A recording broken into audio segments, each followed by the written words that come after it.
It was the man from Ironbark who struck the Sydney town. He wandered over street and park, he wandered up and down. He loitered here, he loitered there, till he was like to drop. Until, at last, in sheer despair, he saw the barber shop. Here, shave me beard and whiskers off. I'll be a man of mark. I'll go and do the Sydney toff up home in Ironbark.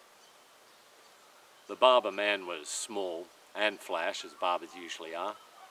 He wore a strike-your-fancy sash and smoked a huge cigar. He was a humorist of note and keen at repartee. He laid the odds and kept a tote, whatever that may be. And when he saw our friend arrive, he whispered, "Here's a lark. You watch me catch him all alive, this man from Ironbark." There were some gilded youths that sat along the barber's wall. Their eyes were dull, their heads were flat, and they had no brains at all. To them, the barber passed a wink, his dexter eyelid shut.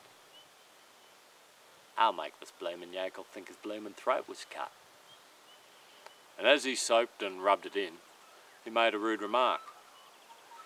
"S'pose the flats is pretty green up there in Ironbark?" A grunt was all reply he got. He shaved the bushman's chin, then made the water boiling hot and dipped the razor in. He raised his hand, his brow grew black, he paused a while to gloat, then slashed that red-hot razor back across his victim's throat. Now, upon the newly shaven skin, it made a livid mark, and no doubt it fairly took him in, that man from Ironbark. He raised a wild, up-country yell might wake the dead to hear, and though his throat, he knew full well, was cut from ear to ear, he struggled gamely to his feet and faced his murderous foe. "You've done for me, I'm gone, I'm dithered, one hit before I go. I only wish I had a knife, you blessed murdering shark. But you'll remember all your life, the man from Ironbark." He lifted up a hairy paw, and with one tremendous clout, he landed on the barber's chin and knocked the barber out. He set to work with tooth and nail, he made the place a wreck. He even grabbed a gilded youth and tried to break his neck. And all the while, his throat he held, to save that vital spark. "And murder! Bloody murder!" yelled the man from Ironbark. A peeler man who heard the din came in to see the show. He tried to run the bushman in, but he refused to go. And when the barber came around, he said, "'Twas all in fun.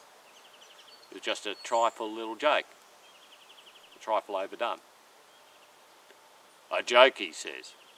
"By George, that's fine, a lively sort of lark. I'd like to catch that murdering swan one night in Ironbark."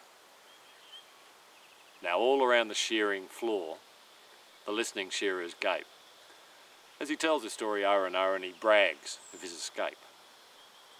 "Them barber chaps that keep a tote. By George, I've had enough. One tried to cut me bloomin' throat. But thank the Lord it's tough. And whether he's believed or not, there's one thing I'll remark. That flowing beards are all the go up there in Ironbark."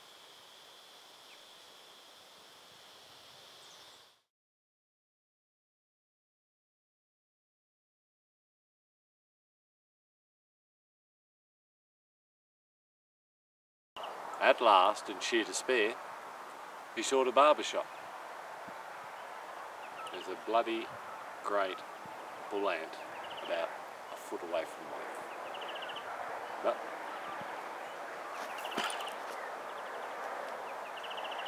alright, start again. You wouldn't believe this traffic. I don't know if the microphone's picking it up or not, so we'll just have to run it again. And take, who knows.